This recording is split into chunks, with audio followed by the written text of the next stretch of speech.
Assalamualaikum warahmatullahi wabarakatuh. Bagaimana teman-teman kabarnya? Semoga selalu sehat ya kalian semua yang ada di sana. Hari ini kembali kita akan mereview buku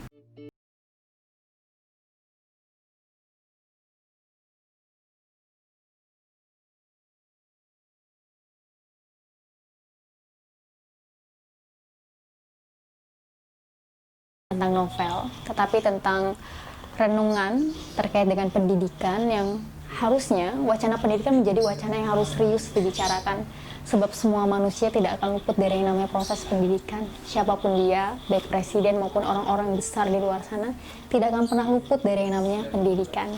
Dan hari ini buku yang akan aku review adalah buku Haidar Bagir.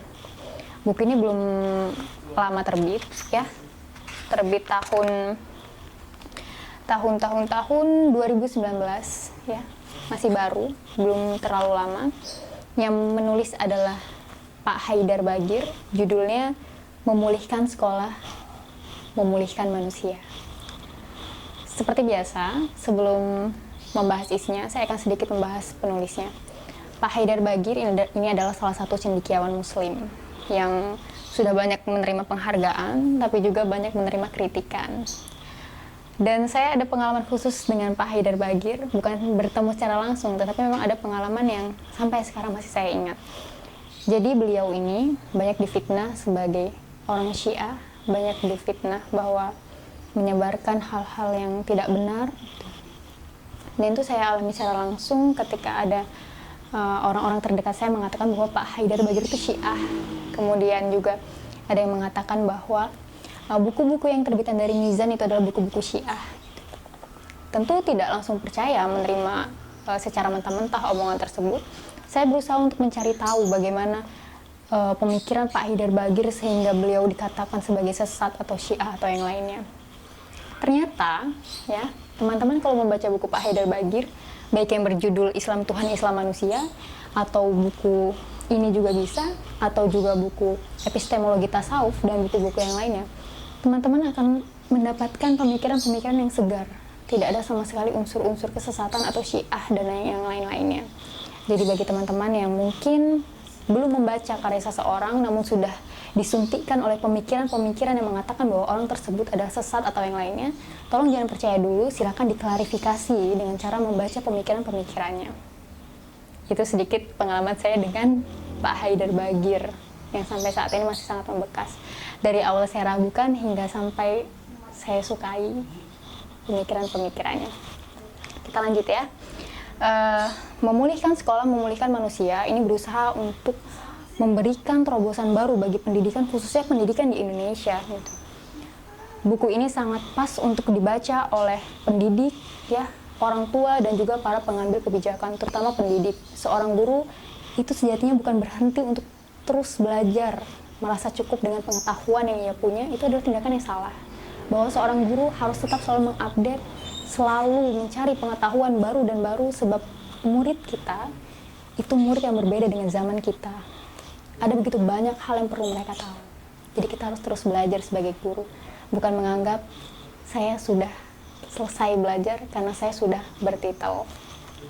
Oke, buku ini ya memberikan suatu pemahaman falsafah tentang pendidikan yang kerap kali seringkali abai ya, seringkali abai. Di sini dijelaskan falsafah pendidikan, konsep dan metode pendidikan di mana harusnya berusaha untuk mengembangkan seluruh potensi yang ada pada peserta didik. Karena sejatinya kecerdasan bukan hanya aspek kognitif, di mana ketika anak berhasil menghafal, mendapatkan nilai 100, maka ia cerdas, maka ia pintar. Tidak hanya itu. Bagaimana dengan siswa yang nilainya tidak 100 atau bahkan 5 dalam mata pelajaran, tetapi ia baik dalam seni, dalam praktik seni, atau dalam olahraga? Kita tidak pernah tahu di mana potensi anak.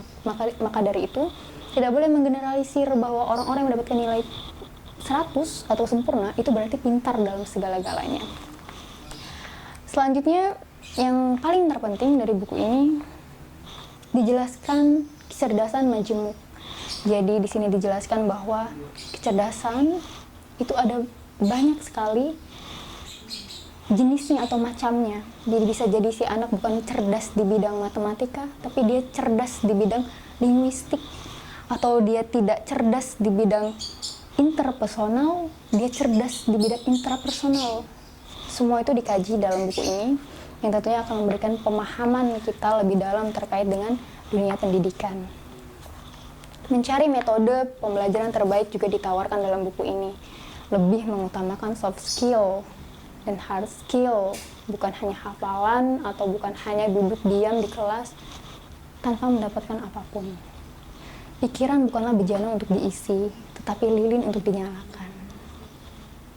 Dan buku ini berusaha untuk menstimulus kita, juga para pendidik ya, agar tidak bersifat egois dalam mendidik. Sangat bagus untuk dibaca.